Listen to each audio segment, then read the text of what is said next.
আমাদের বাড়িতে জামাই ষষ্ঠী ওরকম কোনো নিয়ম নেই, তার জন্য মেয়ে জামাই আসলে উলু দেওয়া বরণ করা ওই নিয়মগুলো সেরকম নেই। আর এই দিকে সকালবেলা শুরু হয়ে গেছিলো হচ্ছে কি তোড় জোর খাওয়া দাওয়ার জন্য। সকালবেলা ব্রেকফাস্টে ছিল পরোটা, চানা, গোলাপ জামুন আর ফল। এদিকে মা রান্না করে দিচ্ছিলো, পিসি দিচ্ছিলো খেতে, আর ছোটো মা দিচ্ছিলো হাওয়া। আমাদের বাড়ি বড় জামাই বলে কথা। মা হলো জামাইকে দিল গিফট, আর এইদিকে পিসে মশাই মানে আমাদের বাড়ির আরেক জামাই সেও দিল ঠাম্মিকে গিফট, ঠাম্মিও দিল পিসাকে গিফট। আর এই যে চলছে দুপুরের রান্নাবান্না প্রিপারেশন। চলো থালা সাজিয়ে তোমাদের সাথে বলছি যে কী কী ছিল আজকে জামাই ষষ্ঠী স্পেশাল মেনু।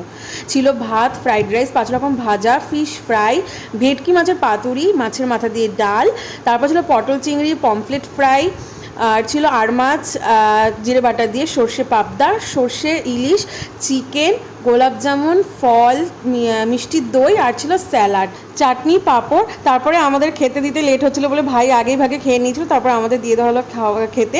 আর এইদিকে পিসি দিচ্ছিল তার জামাইকে হাওয়া, এইদিকে বাবাও খেতে বসে পড়ে। আর এইদিকে বাড়ির দুই জামাইয়ের মধ্যে হচ্ছিল খাওয়া নিয়ে কম্পিটিশান, যে দুজনকে এত সুন্দর করে এত কিছু খাবার সাজিয়ে দেওয়া হয়েছে যে কে খাওয়া আগে কমপ্লিট করতে পারে।